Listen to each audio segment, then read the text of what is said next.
Hello everyone, my name is Holden Hardman. Thank you so much for joining me for another video where my friend Matt is going to watch the MCU Phase 1 for the very first time. This has been one of the most requested series for us to watch, along with the Clone Wars, but I don't know if we're ever gonna get to that. The best way to handle the MCU movies is to do them in their phases. It makes it a little bit more digestible for us. You've been wrong about this in the past. We're gonna be watching them in release order, which is definitely the best way to watch these. I really don't want to get into it with any Star Wars people today, for the love of God. We're starting with Iron Man 1, the one that started them all. At the end of every MCU movie, there's an end screen credits that leads into the next film that ties them all together. So Iron Man was the first one to do that, and then they've been doing it ever since. I think I've seen bits and pieces of Iron Man when it's been on TV. Has it been like... It has been on TV before. This is gonna be a big one. This is huge. That's what she said. Oh, that's good. Marvel Cinematic Universe. Correct. All right, okay, all right. So all these movies are connected. I'll be honest, I don't know what to expect with this whole big thing. From what you've told me, Avengers Endgame, that was like That's highest grossing one ever. That's the highest grossing movie of all time. Okay. It's gonna be a minute before we get there. That's like 23 movies in. In the MCU, there are like sequels within like their respective branches. So for example, there's Iron Man 1, 2, and 3, but they take place at different points in the MCU. You don't have to worry about trying to follow like that. We're gonna follow the grand story as a whole. Okay. My prediction for you is that you're not gonna like this. You can't set me up like that. Let's be honest, viewer, am I right? We've learned enough about what you like and don't like. I think that you're going to hate these. It breaks my heart to say that, it really does. But you don't like the big explosions and the drawn out fights and all that stuff, and these movies have some of that. But I want you to really try and just get over that and try and just really focus on the characters. As I always say, I'm gonna be 100% honest regardless of what the comments say.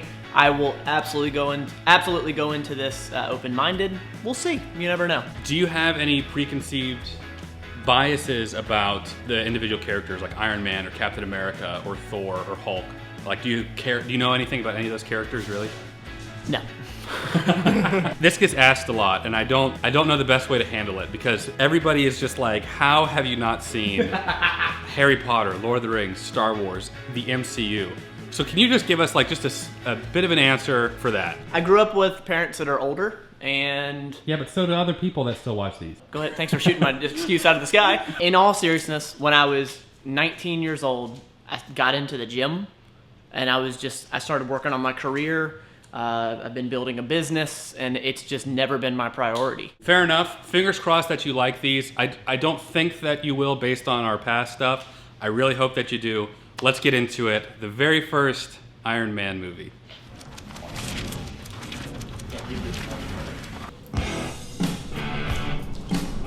Good opening. Maybe you will like this. Good opening song. I don't want to see this on your MySpace page. Please, no gang signs. No, throw it up. I'm kidding.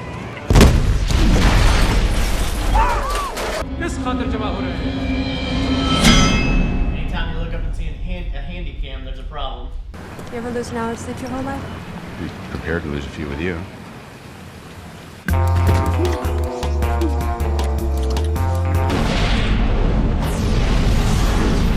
The Jericho.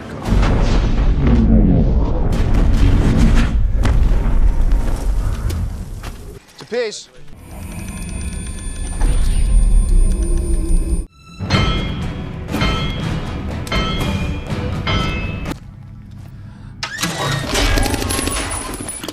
We gotta go. Move for me. Come on, we got a plan. We're gonna stick to it. This was always the plan, Stark. Don't waste it. Don't waste your life.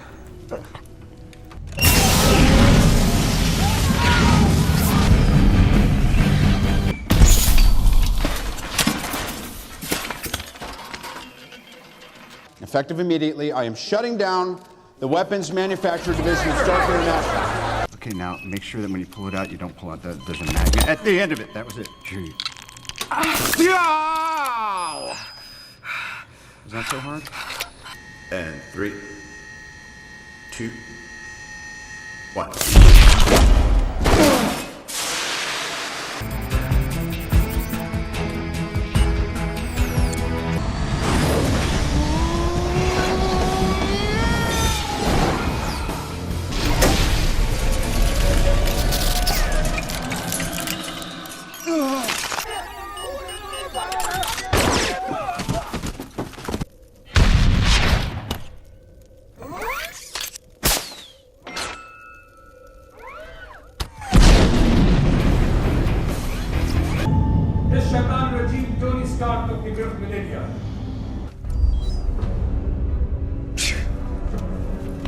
Now, what kind of world would it be today if he was as selfish as you?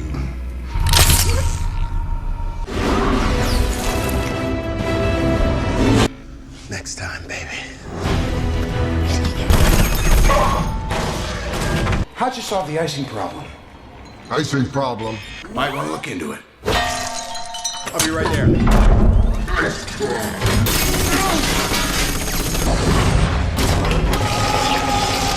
Truth is, I am Iron Man. Mr. Stark, you become part of a bigger universe. You just don't know it yet. Who the hell are you? Nick Fury, director of S.H.I.E.L.D. Oh. I'm here to talk to you about the Avenger Initiative. Oh, wow. Yep. That's what they leave us with for like 2 years. So that whole Avenger thing was supposed to happen since the start. Matt, I'm really curious what you think about this, because you were giving me some looks throughout. I did take some notes. Let's see here. Well, first, overall, what did you think?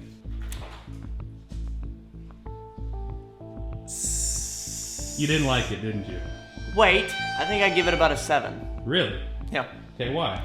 It seems very intentional about, like, politics.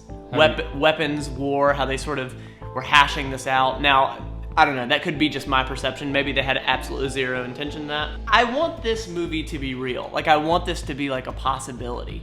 I want this technology to be a possibility, and who knows, one day it may be. But I gotta say, it was a fun movie. It was really fun. I have lots of questions. Yes. The whole thing here on his chest. So it was a magnet to keep the shrapnel out of his heart to begin with? Is that? Yeah, it was preventing that from getting to his heart. So he's just gonna always have to live with that? Yes. We're both medical, and I think that's where we sort of get hung up. Like, that's why I'm saying, like, all the concussions and all that. But again, we have to realize this is sci-fi. But once he got back to a first world country, he didn't like make any attempt to fix the problem.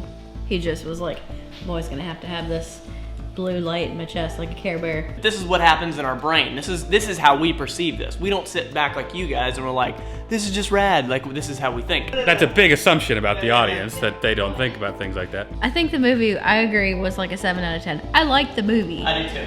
There were just a few things that I maybe just didn't catch the explanation to, or... Well, I know a fantastic cardiologist if Tony wants to Okay, talk to alright. him. I'm surprised that I liked it as much as I did. It did not feel very drug out. There was obviously a lot of fighting. This movie has a soft spot for a lot of the MCU fans. It really kickstarted the whole thing. And there's so much stuff, because I've seen them all, obviously, that comes back into play later.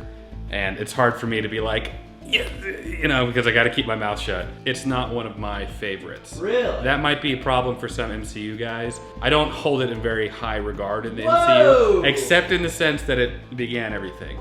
I think it's because I identify a lot more with Captain America than I do Tony Stark, which we'll get to that. The MCU fan base is really divided up into two, the Tony Stark lovers and the Captain America lovers. And as a matter of fact, that conflict becomes very central later on. I really don't like Tony Stark's personality. I think he's just kind of a big dick.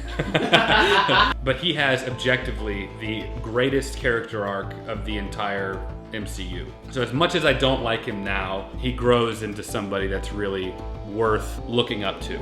I won't say anything else about it. I liked it. And I can honestly say, I'd watch this again. Wow.